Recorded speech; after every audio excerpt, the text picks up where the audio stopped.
Difference between PT versus IELTS? क्या difference है? अपनी स्ट्रेंथ्स और वीकनेसेस के हिसाब से कोई एक पर्टिकुलर टेस्ट चूज करना है अपनी रिक्वायरमेंट के भी हिसाब से, तो कौन सा करें? पीटी एकेडमिक क्या है? सिंगल टेस्ट है, तीनों पार्ट्स हैं, स्पीकिंग और राइटिंग इकट्ठा होगा, लिसनिंग है, रीडिंग है। बेनिफिट भी मिला है बच्चों को, थोड़ा सा वो भी रहा है। तो मगर जो एग्जामिनर्स है ना, they are well trained, they go through a rigorous training. Hello नमस्कार स्टूडेंट्स, आज हम आए हैं एक और वीडियो लेके जिसमें हम बात करेंगे what is the difference between PT versus IELTS. क्या डिफरेंस है? क्यों आधे लोग कहते हैं हम तो आईएलटीएस करेंगे, कुछ लोग कहते हैं नहीं हम तो पीटी करेंगे। कर लो, जो करना हम कर सकते हैं, दोनों ऑप्शंस अवेलेबल हैं। दोनों डिफरेंट कंट्रीज़ में जाने के लिए हमारे पास एक्सेप्टेबल हैं। बहुत सारे कॉलेजेस, यूनिवर्सिटीज़ आज की डेट में पीटी को भी उतना ही वेटेज देते हैं जितना वो आईएलटीएस को देते हैं। तो अगर हमें अपनी स्ट्रेंथ्स और वीकनेसेस के हिसाब से कोई एक पर्टिकुलर टेस्ट चूज़ करना है अपनी रिक्वायरमेंट के भी हिसाब से, तो कौन सा करें? तो आइए समझते हैं इन दोनों टेस्ट को। सबसे पहले जो हमारे पास है, इन टेस्ट को हम लेते क्यों हैं? या माइग्रेशन के लिए या पढ़ने जाने के लिए। अब जब हम माइग्रेशन के लिए जाते हैं, अगर हम कनाडा जा रहे हैं माइग्रेशन के लिए, तो वहाँ पे आज की डेट में आपने सुना होगा एक स्किल्ड बेस जो हमारे पास हमें पीआर मिल जाता है, जिसे लोग 8777 CLB9 इन्हीं नेम से बुलाते हैं सॉरी, इन नेम से बुलाते हैं। ये क्या है? इसके लिए आपको आईएलटीएस ही लेना पड़ता है। मगर जब हम स्टडी वीज़ा के लिए जा रहे हैं, पढ़ने के लिए जा रहे हैं, तो दोनों टेस्ट में से चॉइस होती है, हमारे पास ऑप्शंस अवेलेबल होते हैं। Depending on our university, college and country हम उसे ले सकते हैं। अब ये किस टाइप के होते हैं और कैसे लिए जाते हैं? सबसे पहले देखते हैं कि हमारे पास एक क्या है, IELTS international English language testing system, ये पुराना टेस्ट है। और दूसरा है पियर्सन टेस्ट ऑफ इंग्लिश, जिसे लोग पीटीई कहते हैं। ये पियर्सन ओन करती है, इसे 3 ऑर्गेनाइजेशंस ओन करती हैं, Cambridge university press and assessments, British council और आईडीपी ऑस्ट्रेलिया। इंडिया में ब्रिटिश काउंसिल का जितना भी मेजरली बिजनेस है, अब वो आईडीपी के अंडर आता है। अब समझते हैं कि ये टेस्ट क्या है। सबसे पहले अगर हम करें कि ये जो है, इसमें हमारे पास दोनों ऑप्शंस अवेलेबल होते हैं। हम पेन एंड पेपर टेस्ट भी ले सकते हैं और हम कंप्यूटर डिलीवर्ड भी ले सकते हैं। हाउएवर जब बात आती है पीटीई की, that is Pearson test of English, इसमें हमारे पास क्या है, एक है international English language testing system, और जिसे हम आईएलटीएस बोल देते हैं, और दूसरा क्या है, PTE Pearson test of English. IELTS का हम पेन एंड पेपर टेस्ट भी ले सकते हैं। इसका मतलब आपको एक प्रॉपर कागज़ दिया जाएगा, उस पर आपको लिखना है, आंसर शीट होगी, रीडिंग के लिए भी एक पेपर आएगा, जैसे हमारा क्वेश्चन पेपर होता था शीट्स वाला, पढ़ के उसमें कर सकते हैं, और कंप्यूटर से भी कर सकते हैं। हाउएवर जो पीटीई है वो कम्प्लीटली कंप्यूटर डिलीवर्ड है। अब इसके दोनों के एडवांटेजेस और डिसएडवांटेजेस भी हैं। क्या है, इस पे हम बाद में आते हैं, मगर उससे पहले हम ये समझ लेते हैं कि इस टेस्ट में अगर मान लीजिए आपका किसी एक स्किल में स्कोर नहीं आता, आपका स्कोर लेट्स से लिसनिंग में नहीं आया, आपका राइटिंग में नहीं आया, तो आपको वो 17,000 की फ़ी दोबारा देने की ज़रूरत नहीं है। आप एक स्किल का रीटेस्ट ले सकते हैं, जिसकी फ़ी ऑलमोस्ट 10,000 है, मगर फिर भी आज के हिसाब से तो ऑलमोस्ट हाफ ही हुआ ना, आधे पैसे देके एक स्किल का रीटेस्ट ले सकते हैं। जबकि जब कंप्यूटर डिलीवर्ड में इसका जो हमारा पियर्सन टेस्ट ऑफ इंग्लिश है, इसमें आपको फुल लेंथ टेस्ट लेना पड़ेगा, पूरा टेस्ट लेना पड़ेगा। यहाँ पे वन स्किल रीटेस्ट में एक कैच है कि ये सिर्फ कंप्यूटर डिलीवर्ड के लिए ही होता है। इसका मतलब पेन एंड पेपर में अगर आपका स्कोर नहीं आया तो आप ये नहीं कह सकते मैं ये वाली स्किल को कंप्यूटर डिलीवर्ड अलग से ले लूँ, नहीं। अगर आपने कंप्यूटर डिलीवर्ड टेस्ट लिया था, आपका एक स्किल में नहीं आया, तो ऑप्शन अवेलेबल है। इंडिया में हर ट्यूसडे के ट्यूसडे होता है ये, मोस्टली सेंटर्स में। मगर इसके साथ पेन एंड पेपर में आपको यहाँ पे भी टेस्ट दोबारा से ही लेना पड़ेगा, पूरा का पूरा टेस्ट। इसमें हमारे पास 2 ऑप्शंस होते हैं, एक एकेडमिक इंग्लिश का होता है, एक जनरल ट्रेनिंग का होता है। ये स्टूडेंट्स लेते हैं, प्रोफेशनल्स लेते हैं। अगर कोई डॉक्टर यहाँ से माइग्रेट कर रहा है, कोई नर्स कर रही है ना, डेंटिस्ट जब आपने देखा होगा वो भी जाते हैं, डॉक्टर्स किसी भी उस कैटेगरी से हों तो उन्हें दोबारा से लेना पड़ता है। और अगर मान लीजिए मैं एज ए टीचर जा रही हूँ, एज ए प्रोफेसर जा रही हूँ, तब भी मुझे एकेडमिक इंग्लिश का ही टेस्ट लेना पड़ेगा, एकेडमिक आईएलटीएस ही लेना पड़ेगा। और अगर वहाँ जाके इंग्लिश की टीचर या नॉर्मली टीचर भी बनना चाहती हूँ, ये बहुत बड़ा सेक्शन है इंडियन फीमेल्स जो स्पेशली कनाडा में हैं, जो वहाँ जाके रजिस्टर होना चाहती हैं, या ऑस्ट्रेलिया में हैं। ऑस्ट्रेलिया में पीटीई है, मगर अगर आप कनाडा में हैं, आप यहाँ से माइग्रेट कर गई स्पाउस वीज़ा पे, या आपका 8777 आया था, CLB9 लेके चले गए, और वहाँ जाके आपने सोचा I would like to change my profession and now I want to become a certified teacher in Canada, then you have to take IELTS academic. इसमें क्या होता है, अभी तक सिर्फ एकेडमिक टेस्ट ही अवेलेबल है। However it is in pipeline news है कि बाय 2024 के अंदर अंदर ही दे विल ऑल्सो भी coming up with their general training, जो माइग्रेशन, सिर्फ माइग्रेशन के लिए जाना चाहते हैं उन लोगों के लिए भी अवेलेबल हो जाएगा एक डिफरेंट मॉड्यूल।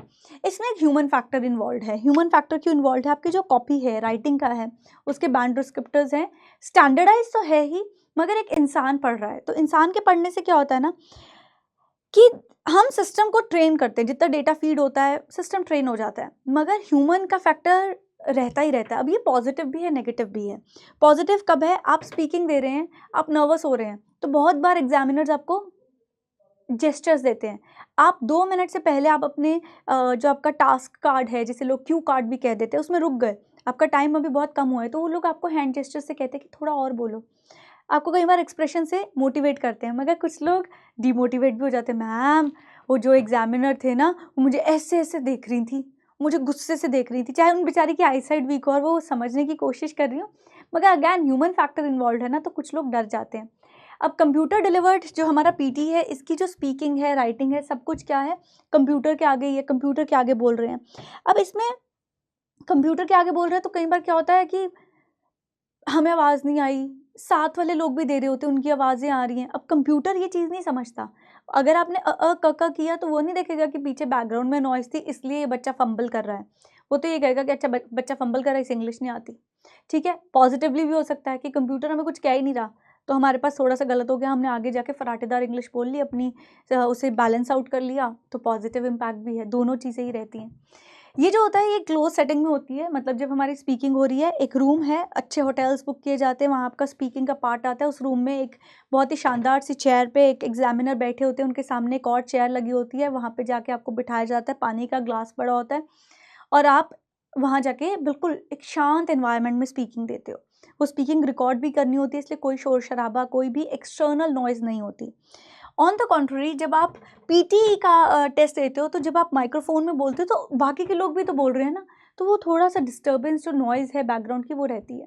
जो टेस्ट फ़ी है वो दोनों की 17,000 है। द रीज़न इज़ अभी रिसेंटली आइल्स ने अपनी फ़ी अभी 22 ऑफ जनवरी 2024 में ही ऐसे ही कुछ एक डेट के आसपास रिवाइज़ की है, और वो जो है 750 फ़ीस बढ़ गई है। 16,250 से वो 17,000 की है फ़ी एक बार के एग्ज़ाम की। सेम एज़ विद पीटी, उन्होंने भी अपनी फ़ी रिवाइज़ कर दी है, वो भी 17,000 पे हैं, तो दोनों सेम है।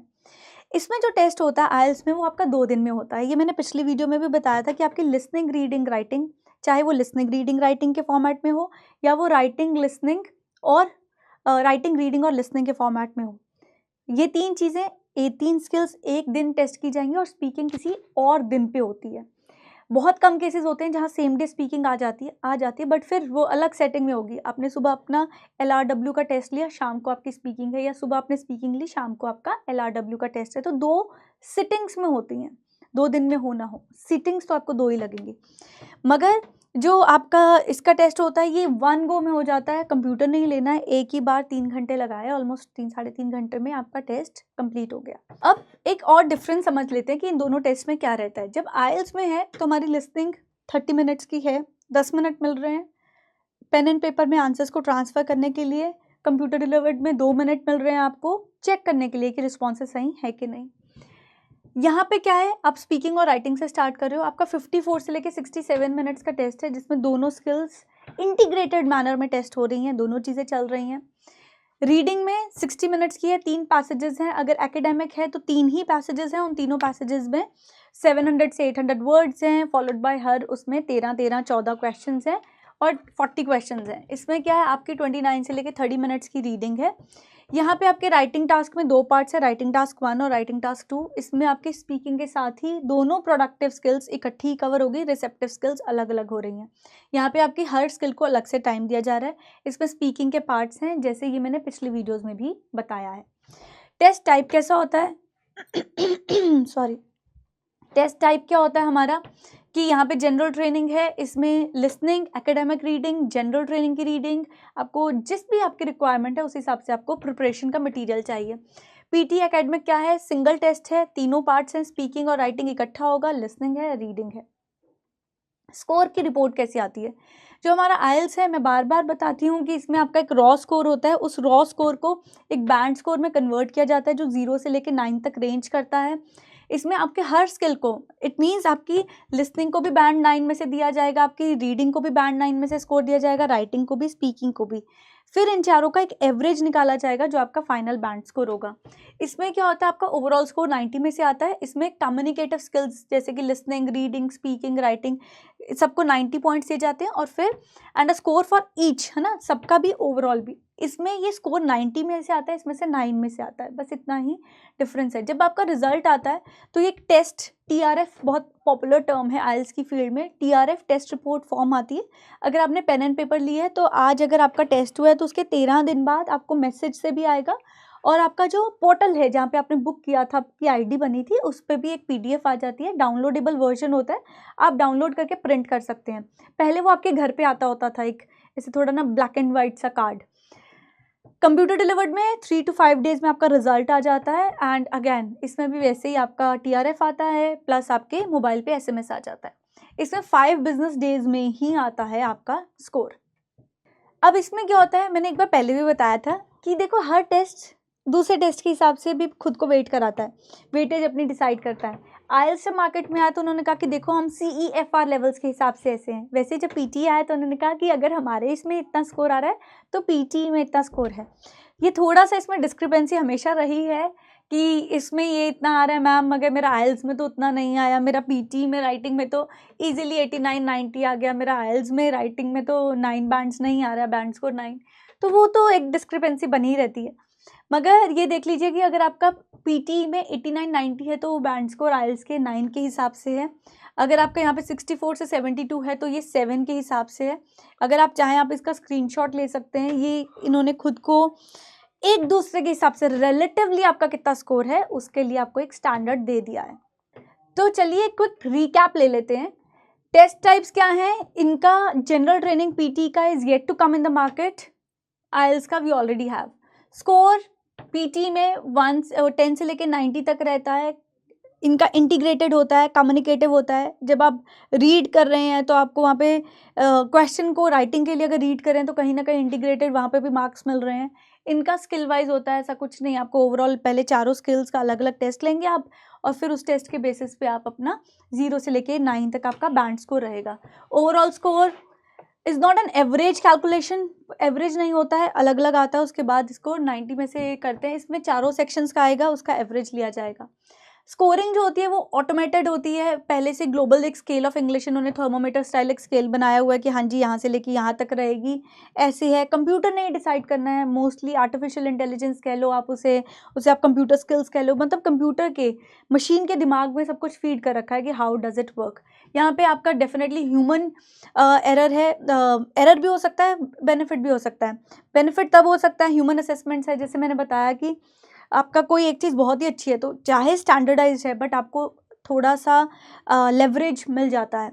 नेक्स्ट है टेस्ट फेयरनेस हाई है, इसमें मीडियम टू हाई है। मीडियम टू हाई मैंने इसलिए लिखा है अगैन क्योंकि जब आप जाते हो एक ह्यूमन एग्जामिनर के सामने तो कुछ लोग कहते हैं कि मैम मैं तो डर गई थी उन्हें देख के। बेनिफिट भी मिला है बच्चों को, थोड़ा सा वो भी रहा है तो, मगर जो एग्जामिनर्स हैं ना they are well trained, they go through a rigorous training. ये जब एग्जामिनर्स बनते हैं ना तो हम ट्रेनर्स तो उस हिसाब की कोई ट्रेनिंग नियर भी नहीं है। आप कभी अपने ट्रेनर्स को अगर ये चीज़ समझनी भी हो तो उन्हें कहना कि ये 4 स्किल्स हैं इन्हें, या 4 टेस्ट पेपर्स हैं, उन्हें एक ट्रेनर से मार्क कराना, फिर दूसरे ट्रेनर से मार्क कराना, फिर तीसरे ट्रेनर से मार्क कराना। तीनों के असेसमेंट क्राइटेरिया में थोड़ा थोड़ा अंतर रहेगा, चाहे सिमिलर रिजल्ट आए, हो सकता है कोई 6 दे, कोई 6.5 दे, है ना, कोई 6.25 टाइप भी दे देते कुछ trainers. Technically trainers are not allowed to give you any band score, वो आपको एक एस्टिमेटेड रफ बैंड स्कोर दे देते हैं।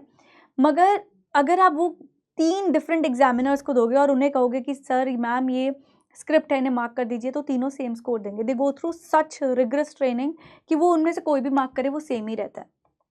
रिजल्ट ये भी आपको पता है विदिन 5 डेज, 1 दिन से लेके 5 दिन के अंदर अंदर, इसमें अगर 13 दिन तो लगेंगे अगर पेन एंड पेपर है तो 13 डेज आपको वेट करना ही पड़ेगा। कंप्यूटर डिलीवर्ड 3 से 5 दिन के अंदर अंदर आ जाता है। ठीक है, स्पीकिंग टेस्ट के लिए इसमें आपने माइक्रोफोन में बोलना है, देन एंड देयर, है ना, आपका रिकॉर्ड हो जाता है। इसमें आप अलग फेस टू फेस के लिए अलग डेस्टिनेशन पे जाएंगे, वहाँ एक एग्जामिनर जी बैठे होंगे, आप उन्हें स्पीकिंग दे के आएंगे। प्राइस जैसे मैंने बताया दोनों का सेम है। अब आपके पास एक मोटा मोटा आइडिया है कि what IELTS is all about and what PTE is all about. based on your requirement you can take a excuse me, based on your requirement now you can actually make a calculative choice, an educated choice कि मुझे हाँ knowledge है, ये चीज़ मेरे लिए ज़्यादा beneficial लग रही है, ये मेरे कंट्री के हिसाब से सूटेबल है, मैंने अपनी यूनिवर्सिटी की वेबसाइट पर जाके पढ़ा है कि हाँ जी हम ये टेस्ट एक्सेप्ट करते हैं इस चीज़ के लिए, मैं जिस कंट्री में माइग्रेट कर रही हूँ वहाँ की वेबसाइट पर जाके मैंने पढ़ा है कि हम अपनी वीज़ा के लिए या फिर परमानेंट रेजिडेंसी के लिए ये टेस्ट एक्सेप्ट करते हैं, ये लैंग्वेज आपको टेस्ट लेना पड़ता है या दोनों ही एक्सेप्टेबल हैं। तो first study that thing, then understand the differences अगर दोनों ही हैं, then see which one is more suitable for you, then prepare for it, and for preparation we are there. Anything that you need to prepare for your any EPT, just post it in the comment section and we will guide you. Till then, take care, may God bless you all, bye bye.